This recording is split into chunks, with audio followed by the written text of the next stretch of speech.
As soon as I got into the car, my grandson suddenly covered my mouth and said, "Don't say anything, Grandma. Are they listening to us?"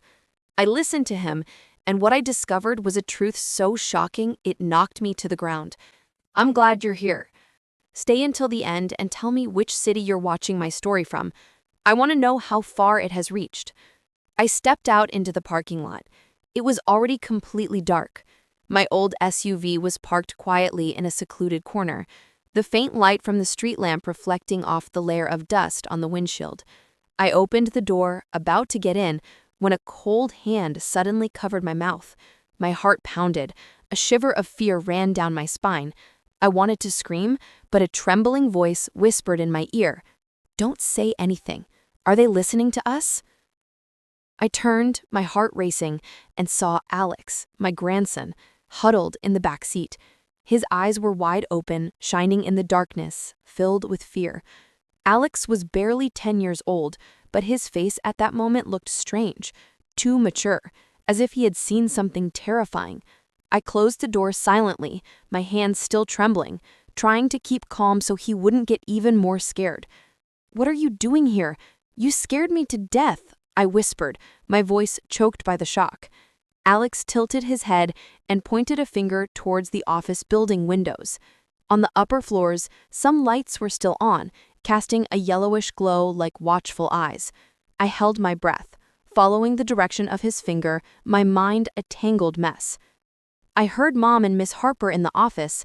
Were they talking about you?" Alex murmured so softly I had to lean closer to hear him.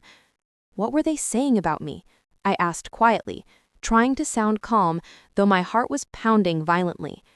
Alex squeezed my hand tightly, his cold little fingers clutching me as if he feared I might vanish.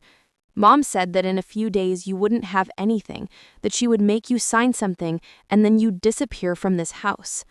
Alex's words were like a knife straight to my heart. I froze as if the ground beneath my feet had opened up. Claire, my daughter-in-law, whom I had loved like my own child, was plotting against me? I wanted to scream, to run to the building and confront them. But seeing Alex's frightened eyes, I understood I couldn't act impulsively. The boy was trembling, and I felt his fear so intensely that it seemed the darkness itself was swallowing me whole.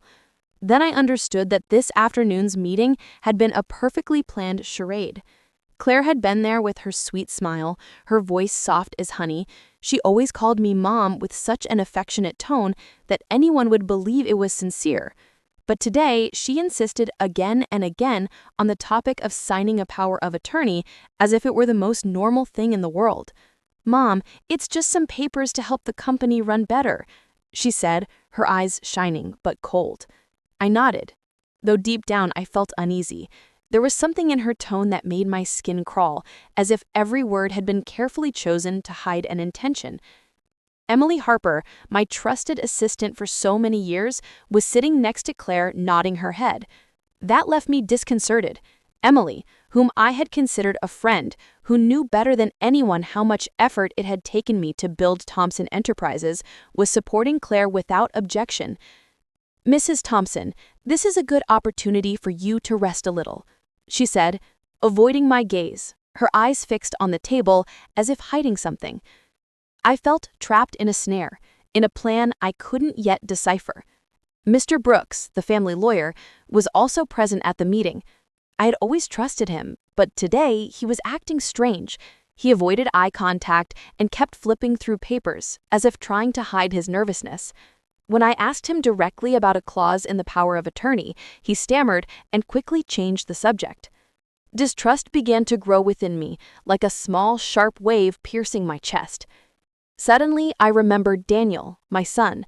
He had been working remotely for several months, leaving all company matters in the hands of Claire and Emily. I didn't feel at ease, so I took on most of the work myself. Every day, I stayed late at the office, reviewing the ledgers, reading every contract, just to make sure everything was still under control. But because of this, my health began to deteriorate.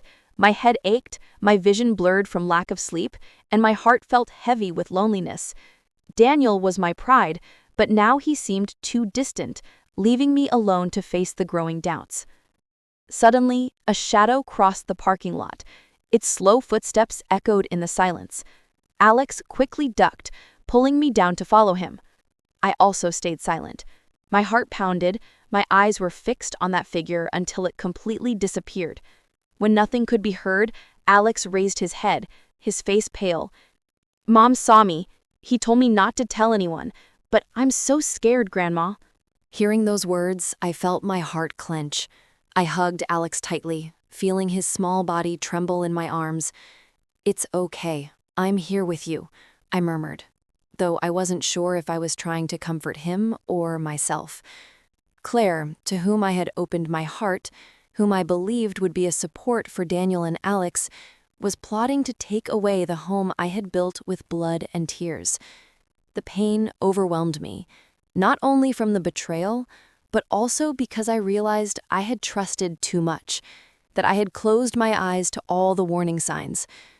The phone in my purse vibrated, and the screen lit up with Emily's name. I was about to answer, but Alex snatched the phone from me and quickly turned it off. "Don't answer it, Grandma," he said, his voice desperate. "Mom said she's watching everything." I looked into Alex's eyes, where sincerity and fear mingled. I nodded and put the phone away, my heart heavy. Emily, whom I had considered family, was also part of this scheme. I started the car and drove out of the parking lot, but my mind was a whirlwind. "If you go home with me now, Mom will find out everything," Alex whispered, his voice full of anguish. "Don't go back yet." I looked at him and could feel his intelligence and bravery despite being just a child. I turned the wheel in another direction, heading straight for the outskirts, far from the office lights and the eyes that were watching us. During the drive, I tried to stay calm, but inside a storm raged.